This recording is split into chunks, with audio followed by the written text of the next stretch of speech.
बृहस्पतिवार व्रत कथा। बृहस्पतिवार के दिन जो भी स्त्री पुरुष व्रत करें उनको चाहिए कि वह दिन में एक ही समय भोजन करें, क्योंकि बृहस्पति भगवान का इस दिन पूजन होता है। भोजन पीली चने की दाल आदि का करें, परंतु नमक नहीं खावें और पीले वस्त्र पहने, पीले ही फलों का प्रयोग करें, पीले चंदन से पूजन करें।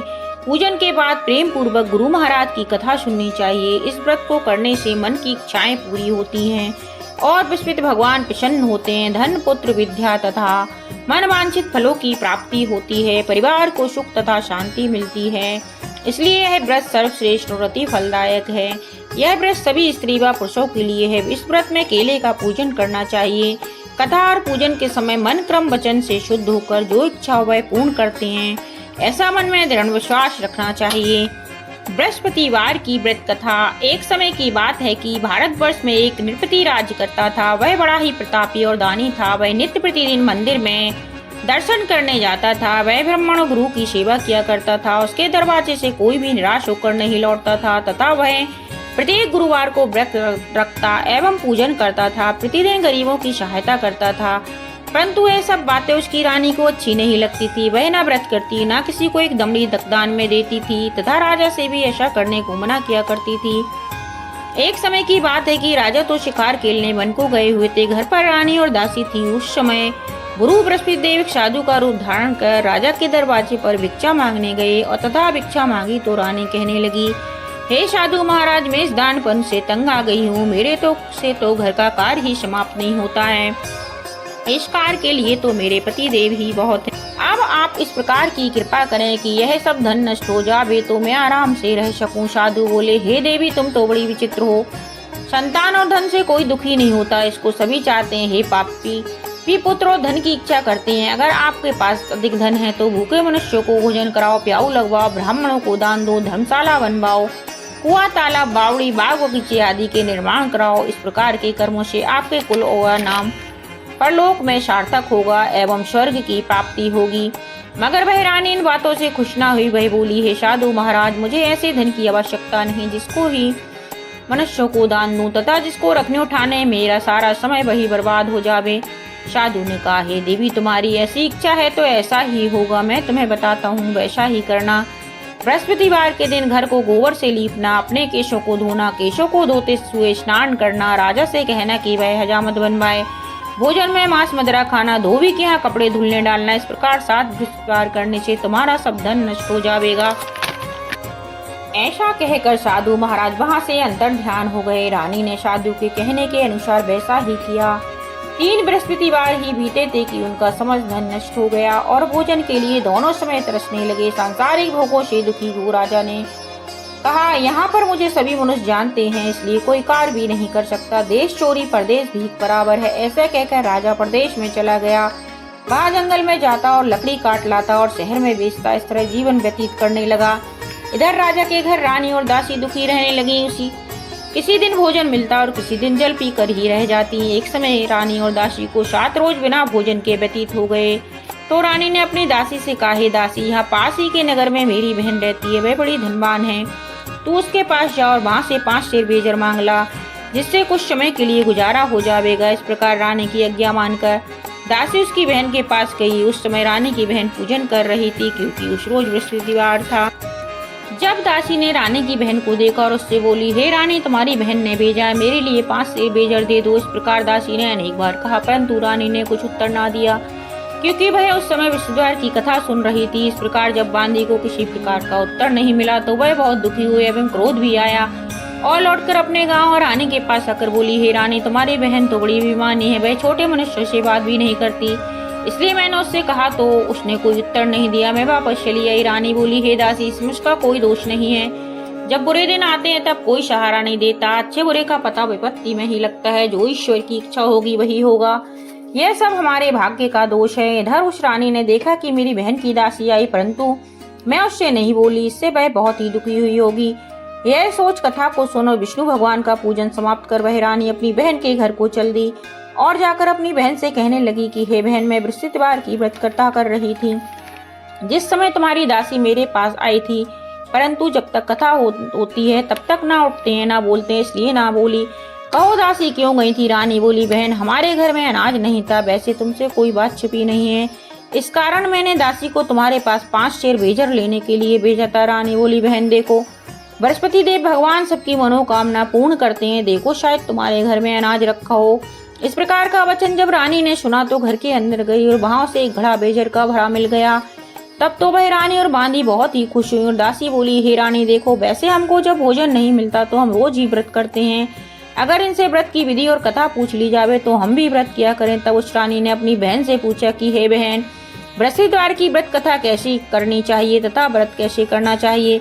रानी की बहन ने कहा, बृहस्पतिवार के दिन व्रत में चने की दाल मुनक्का से विष्णु भगवान का केले की जड़ में पूजन करें तथा दीपक जलावें, पीला भोजन करें तथा कहानी सुने।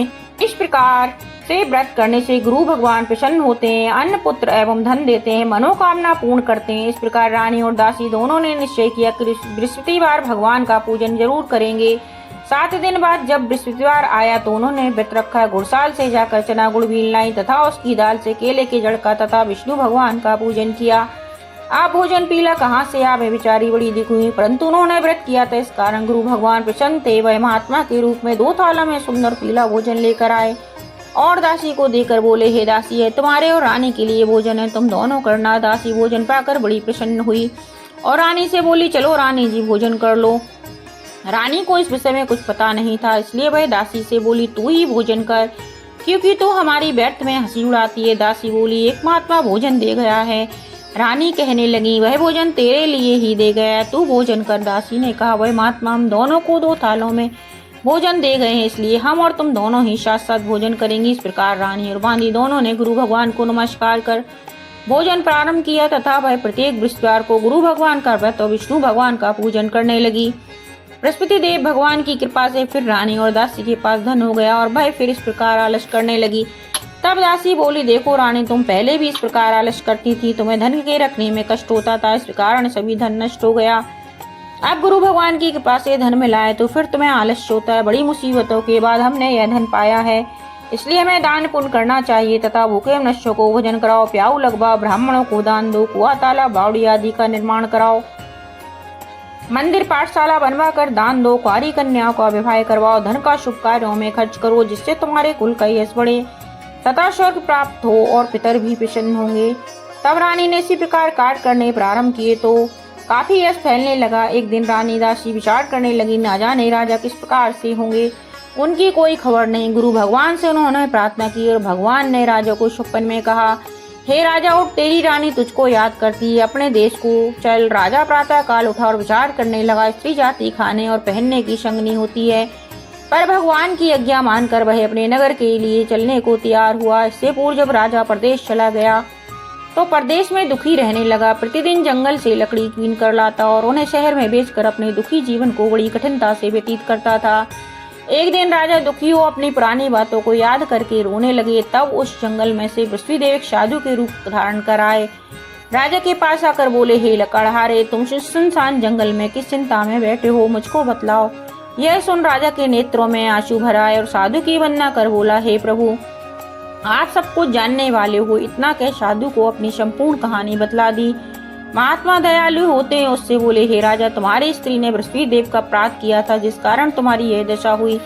अब तुम किसी प्रकार की चिंता मत करो, भगवान तुम्हें पहले से अधिक धनवान करेंगे। देखो, तुम्हारी स्त्री ने गुरुवार का व्रत प्रारंभ कर दिया है और तुम मेरा कहा मानकर बृहस्पतिवार के व्रत करने के चने की दाल गुड़ जल के लोटे में डालकर केले के पूजन करो, फिर कथा कहो और सुनो, भगवान तेरी सब कामनाओं को पूर्ण करेंगे। साधु को प्रसन्न देखकर राजा बोला, हे प्रभु, मुझे लकड़ी बेचकर इतना पैसा नहीं मिलता जिससे भोजन करने के उपरांत कुछ बचा सकूं।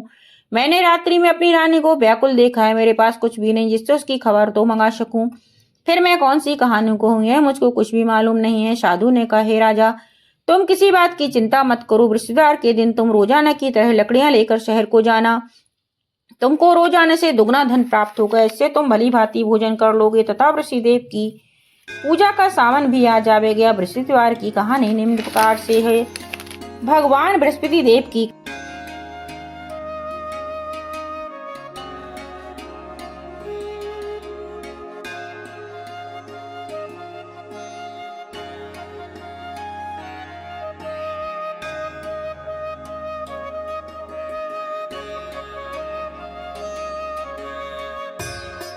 तुमको रोज आने से दुगना धन प्राप्त होगा, इससे तुम भली भांति भोजन कर लोगे तथा वृषिदेव की पूजा का सावन भी आ जाएगा। बृहस्पतिवार की कहानी निम्न प्रकार से है। भगवान बृहस्पति देव की कहानी। प्राचीन काल में एक ब्राह्मण रहता था। वह बहुत निर्धन था, उसके कोई संतान नहीं थी। उसकी स्त्री बहुत मलिनता के साथ रहती। वह स्नान न करती, किसी देवता का पूजन न करती, प्रातः काल उठते ही सर्वप्रथम भोजन करती, बाद में कोई अनकार करती थी। इससे ब्राह्मण देवता बड़े दुखी थे। बेचारे बहुत कुछ कहते थे किंतु उसका कोई परिणाम न निकला। भगवान की कृपा से ब्राह्मण की स्त्री के कन्या रूपी रत्न पैदा हुई। वह कन्या अपने पिता के घर में बड़ी होने लगी। वह बालिका प्रातः स्नान करके विष्णु भगवान का जाप करने लगी, बृहस्पतिवार का व्रत करने लगी। अपने पूजन पाठ को समाप्त करके स्कूल जाती तो अपनी मुट्ठी में जौ भर के ले जाती और पाठशाला के मार्ग में डालती जाती। तब ये जौ स्वर्ण के हो जाते। लौटते समय उनको बीन कर घर को ले आती थी। एक दिन वह कन्या सूप में उन सोने के जौ को फटक कर साफ कर रही थी। उसके पिता ने देख लिया और कहा, हे बेटी, सोने के जौ को फटकने के लिए सोने का सूप होना चाहिए। दूसरे दिन गुरुवार था। इस कन्या ने व्रत रखा और वृषिदेव से प्रार्थना करके कहा, हे प्रभु, मैंने आपकी पूजा सच्चे मन से की हो तो मेरे लिए सोने का सूप दे दो। वृषिदेव ने उसकी प्रार्थना स्वीकार कर ली। रोजाना की तरह वे कन्या जौ फैलाती हुई जाने लगी। तब लौटकर जौ बीन रही थी तो वृषिदेव की कृपा से उसे सोने का सूप मिला। उसे वे घर ले आई, उससे जौ साफ करने लगी, परंतु उसकी माँ का वही ढंग रहा। एक दिन की बात है कि वे कन्या सोने के जौ को सोने के सूप से साफ कर रही थी। उस समय उस शहर का राजपूत वहां होकर निकला। इस कन्या के रूप और कार्य को देखकर मोहित हो गया तथा अपने घर आकर भोजन तथा जल त्याग कर उदास होकर लेट गए। तब राजा को इस बात का पता लगा तो अपने प्रधानमंत्री के साथ उसके पास गए और बोले, बेटा, तुम्हारा किसी ने अपमान किया अथवा और कोई कारण हो सको हो, मैं वही कार्य करूंगा जिससे तुम्हें प्रसन्नता हो। अपने पिता की राजकुमार ने बातें सुनी तो वह बोला, पिताजी, मुझे आपकी कृपा से किसी बात का दुख नहीं है, परंतु मैं उसी लड़की के साथ विवाह करना चाहता हूँ जो सोने के जौ को सोने के सूप में साफ कर रही थी। यह सुन राजा आश्चर्य में पड़ा। बोला, बेटा, इस तरह की कन्या का पता तुम ही लगाओ, मैं उसके साथ तेरा विवाह अवश्य करवा दूंगा। राजकुमार ने उस लड़की के घर का पता बतलाया। ब्राह्मण देवता के घर मंत्री गए और कन्या का विवाह करने को तैयार हो गए। विधि विधान के अनुसार ब्राह्मण की कन्या का विवाह राजकुमार के साथ हो गया। कन्या के घर से जाते ही पहले की भांति उस ब्राह्मण देवता के घर में गरीबी के निवास हो गया। अब भोजन के लिए भी अन्न बड़ी मुश्किल से मिलता था। एक दिन दुखी होकर ब्राह्मण देवता अपनी पुत्री के पास गए। बेटी ने पिता की दुखी अवस्था को देखा और अपनी माँ का हाल पूछा। तब ब्राह्मण ने सभी हाल कहा। कन्या ने बहुत सा धन देकर अपने पिता को विदा कर दिया। इस तरह ब्राह्मण का कुछ समय सुख पूर्वक व्यतीत हुआ। कुछ दिन बाद फिर वही हाल हो गया। ब्राह्मण फिर अपनी कन्या के पास यहाँ गया और सभी हाल कहा तो लड़की बोली, हे पिताजी, आप माताजी को यहाँ ले लाओ, मैं उसे विधि बता दूंगी जिससे गरीबी दूर हो जाए। तब ब्राह्मण देवता अपनी स्त्री को साथ लेकर पहुंचे तो पुत्री अपनी माँ को समझाने लगी, हे माँ, तुम प्रातः काल उठकर प्रथम स्नान आदि करके विष्णु भगवान का पूजन करो तो सब दरिद्रता दूर हो जाएगी। परंतु उसकी माँ ने एक भी बात नहीं मानी और प्रातः काल उठकर अपनी पुत्री की बच्चों को जूठन को खा लेती थी। एक दिन उसकी पुत्री को भी बहुत गुस्सा आया। एक रात कोठरी से सभी सामान निकाल दिया और उसको कोठरी में अपनी माँ को बंद कर दिया। प्रातः काल उसमें से निकाला तथा स्नान आदि करा के पाठ करवाया तो उसकी माँ की बुद्धि ठीक हो गई। फिर प्रत्येक बृहस्पतिवार को व्रत रखने लगी। इस व्रत के प्रभाव से उसकी माँ भी बहुत ही धनवान हो गई। वृषिदेव के प्रभाव से वो स्वर्ग को प्राप्त हुई तथा ब्राह्मण भी सुखपूर्वक श्लोक में सुख भोग कर स्वर्ग को प्राप्त हुआ। इस तरह कहानी कहकर भगवान विष्णु अंतर्ध्यान हो गए तथा राजा भी यह व्रत करने लगा। जंगल से लकड़ियां काटकर शहर में बेचने गया। उसे उस दिन से अधिक पैसा मिला। राजा ने चना गुड़ आदि लाकर गुरुवार का व्रत किया। उस दिन से उसके सारे क्लेश दूर होने लगे। परंतु जब दोबारा गुरुवार का दिन आया तो बृहस्पतिवार का व्रत करना भूल गए। इस कारण बृहस्पति भगवान नाराज हो गए। उस दिन इस नगर के राजा ने विशाल यज्ञ का आयोजन किया तथा शहर में ये घोषणा करा दी कि कोई मनुष्य अपने घर भोजन न बनावे, न आग जलावे। समस्त व्यक्ति मेरे यहाँ भोजन करने आवे। इस आज्ञा को जो न मानेगा उसे के लिए फांसी की सजा दी जाएगी। इस तरह की घोषणा संपूर्ण नगर में करवा दी गई। राजा की आज्ञा अनुसार शहर के सभी लोग भोजन करने के लिए गए, लेकिन लकड़हारा कुछ देर से पहुंचा, इसलिए राजा उसको अपने साथ घर ले गए। और जब भोजन करा कर विदा कर रहे थे तभी रानी की दृष्टि उस स्कूटी पर पड़ी जिस पर उसका हार लटका हुआ था। वह वहां पर दिखाई नहीं दिया। रानी ने निश्चय किया कि मेरा हार इसी मनुष्य ने चुरा लिया है। उसी समय पुलिस को बुलाकर उसको जेल खाने में डलवा दिया। जब राजा जेल खाने में पड़ गया और बहुत दुखी होकर विचार करने लगा कि ना जाने कौन से पूर्व जन्म के कर्म में मेरे लिए दुख प्राप्त हुआ, और उसी शादी को याद करने लगा जो कि जंगल में मिला था। उसी समय तत्काल वृषिदेव साधु के रूप में प्रकट हो गए और उसकी ये दशा को देखकर कहने लगे, अरे मूर्ख, तूने वृषि देवता की कथा नहीं कही, इस कारण तेरे लिए दुख प्राप्त हुआ है। अब चिंता मत कर, वृषिवार के दिन जेल खाने के दरवाजे पर 4 पैसे पड़े मिलेंगे, उनसे तू वृषिदेव की कथा पूजा करना, तेरे सभी कष्ट दूर हो जाएंगे। वृषिवार के दिन रोज उसे 4 पैसे मिले। उस राजा के ने कथा कही। इसी रात को ऋषिदेव ने उस नगर के राजा को स्वप्न में कहा, हे राजा, तुमने जिस आदमी को जेल खाने में बंद कर दिया वह निर्दोष है, वह राजा है, उसे छोड़ देना। रानी का हार उसी खूंटी पर लटका हुआ है, अगर तू ऐसा नहीं करेगा तो मैं तेरे राज्य को नष्ट कर दूंगा। इस तरह के स्वप्न को देखकर राजा प्रातः कल उठा और खूंटी पर हार देखकर लकड़हारे को बुलाकर क्षमा मांगी तथा राजा को एक सुंदर वस्त्र भूषण देकर विदा किया तथा गुरुदेव की आज्ञा अनुसार राजा अपने नगर को चल दिया। राजा जब नगर के निकट पहुंचा तो उसे बड़ा आश्चर्य हुआ। पहले से अधिक बाग, तालाब, कुएं, धर्मशाला, मंदिर आदि बन गए। उसने तलवार निकालकर पूछा, बताओ यह धन तुम्हें कैसे प्राप्त हुआ है? तब रानी ने कहा, यह सब धन हमें वृषि देव की व्रत के प्रभाव से प्राप्त हुआ है। राजा ने निश्चय किया कि 7 रोज बाद तो सभी वृषि देव का पूजन करते हैं, परंतु मैं रोजाना दिन में 3 बार कहानी कहा करूंगा तथा रोज व्रत किया करूंगा। अब हर समय राजा के दुपट्टे में चने की दाल बंधी रहती तथा दिन में 3 बार कहानी कहता। एक रोज राजा ने विचार किया कि चलो अपनी बहन के यहाँ हो आवे। इस तरह निश्चय गए। राजा घोड़ी पर सवार हो अपनी बहन के घर जाने लगा। मार्ग में उसने देखा कि कुछ आदमी एक मुर्दे को लिए जा रहे हैं। उन्हें रोककर राजा कहने लगा, अरे भैया, तुम मेरी वृषिदेव की कहानी सुन लो। वही बोले, लो, हमारा तो आदमी मर गया, इसको अपनी कथा की पड़ी है। परंतु कुछ आदमी बोले, अच्छा कहो, हम तुम्हारी कथा भी सुनेंगे। राजा ने दाल निकाली और जब कथा आदि हुई थी कि मुर्दा हिलने लग गया और जब कथा समाप्त हो गई तो मुर्दा राम राम करके मनुष्य खड़ा हो गया। आगे मार्ग में से एक किसान खेत में हल चलाता मिला। राजा ने उसे देखा और उससे बोले, अरे भैया, तुम मेरे रिश्तेदार की कथा सुन लो। किसान बोला, जब तक मैं तेरी कथा सुनूंगा जब तक 4 हरैया जोत लूंगा, जा अपनी कथा किसी और को सुनाना। इस तरह राजा आगे चलने लगा। राजा के हटते ही बैल पछाड़ खाकर गिर गए तथा उसके पेट में बड़ी जोर का दर्द होने लगा। उस समय उसकी माँ रोटी लेकर आई। उसने जब यह देखा तो अपने बेटे से सब हाल पूछा। बेटे ने सभी हाल कह दिया। बुढ़िया दौड़ी दौड़ी उस घुड़सवार के पास गई और बोली, मैं तेरी कथा सुनूंगी, तू अपनी कथा मेरे खेत पर चलकर कहना। बुढ़िया के खेत पर जाकर राजा ने कथा कही, जिसको सुनते ही बैल उठ खड़े हुए तथा किसान के पेट का दर्द बंद हो गया। राजा अपनी बहन के घर पहुंचा और बहन ने भाई की खूब मेहमानी की। दूसरे दिन रोज प्रातःकाल राजा जगा तो वह देखने लगा कि सब लोग भोजन कर रहे हैं। राजा ने अपनी बहन से कहा, ऐसा कोई मनुष्य है जिसने भोजन न किया हो, मेरी यह वृषिद्वार की कथा सुन ले। बहन बोली, हे भैया, यह देश ऐसा ही है, पहले यहाँ लोग भोजन करते हैं, बाद में अन्य काम करते हैं, अगर कोई पड़ोस में हो तो देखाऊं। वह ऐसा कहकर देखने चली गई, परंतु उसे कोई ऐसा व्यक्ति नहीं मिला जिसने भोजन न किया होता है। वह एक कुमार के घर गई जिसका लड़का बीमार था। उसे मालूम हुआ कि उनके यहाँ 3 रोज से किसी ने भोजन नहीं किया है। रानी ने अपने भाई की कथा सुनने के लिए कुमार से कहा, वह तैयार हो गए। राजा ने जाकर वृषिदेव की कथा कही, जिसको सुनकर उसका लड़का ठीक हो गया। अब तो राजा की प्रशंसा होने लगी। एक दिन राजा ने अपनी बहन से कहा, बहन, हम अपने देश को जाएंगे, तुम भी तैयार हो जाओ। राजा की बहन ने अपनी सास से पूछा। सास बोली, हाँ चली जा, परंतु अपने लड़कों को मत ले जाना क्योंकि तेरे भाई की कोई औलाद नहीं है। बहन ने अपने भाई से कहा, भाई मैं तो चलूंगी परंतु कोई बालक नहीं चलेगा। राजा बोला, जब कोई बालक नहीं चलेगा तब तुम ही क्या करोगे? बड़े दुखी मन से राजा अपने नगर को लौट आया।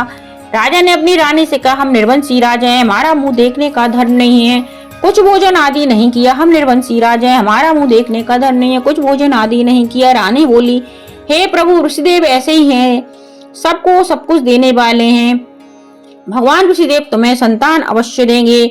उसी रात्रि को ऋषिदेव ने राजा को स्वप्न में कहा, हे राजा, उठ, सभी सोच त्याग दे, तेरी रानी गर्भ से है। राजा को यह बात सुनकर बड़ी खुशी हुई। 9वें महीने में उसके गर्भ से एक सुंदर पुत्र पैदा हुआ। तब राजा बोला, हे रानी, स्त्री बिना भोजन के रह सकती है? बिना कहे नहीं। मेरी बहन जब आवे तो तुम मुझसे कुछ मत कहना। रानी ने सुनकर हाँ कर दिया। जब राजा की बहन यह समाचार लेकर आई तो वह बहुत खुशी हुई तथा बधाई लेकर आई। तब रानी ने कहा, घोड़ा चढ़कर तो नहीं आई, गधा चढ़ी आई। राजा की बहन बोली, भाभी, मैं इस प्रकार ना कहती तो तुम्हें औलाद कैसे मिलती? भगवान विष्णुदेव ऐसे ही हैं, जैसी जिसमें कामनाएं हैं सभी को पूर्ण करते हैं। जो सद्भावना पूर्व ऋषिदेव भगवान का व्रत एवं कथा पढ़ता, सुनता और सुनाता है, भगवान ऋषिदेव उसकी समस्त कामनाओं को पूर्ण करते हैं। भगवान ऋषिदेव उसकी सदैव रक्षा करते हैं।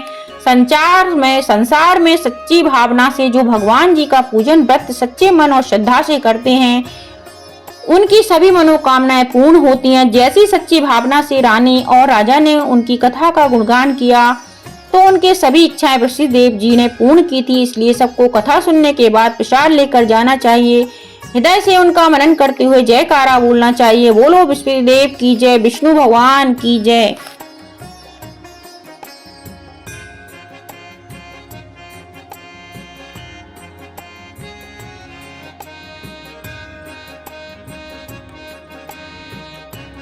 बृहस्पति देव की आरती। ओम जय बृहस्पति देवा, स्वामी जय बृहस्पति देवा। श्रद्धा भक्ति बढ़ाओ, संतन की सेवा। ओम जय बृहस्पति देवा। पारे ब्रह्म बृहस्पति वर, तुम सबके स्वामी। प्रभु तुम सबके स्वामी। ज्ञान न जानू ध्यान न जानू, नित्य करूं सेवा। ओम जय बृहस्पति देवा। तुम बिन बृहस्पति और न दूजा, आस करूं किसकी। प्रभु आस करूं मैं किसकी। मैं अज्ञान अगोचर, तुम फल के देवा। ओम जय बृहस्पति देवा।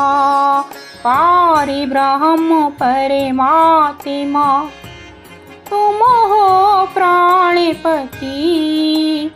प्रभु तुम हो प्राणपति। दर्श दिखाओ मत तरसाओ, चारों फल देवा। ओम जय बृहस्पति देवा। बृहस्पति जी की आरती जो कोई नर गावे। प्रभु जो कोई नर गावे, दर्शन पावे। जो कोई ध्यावे, विघ्न काटे देवा। ओम जय बृहस्पति देवा। बोलो विष्णु भगवान बृहस्पति देव की जय।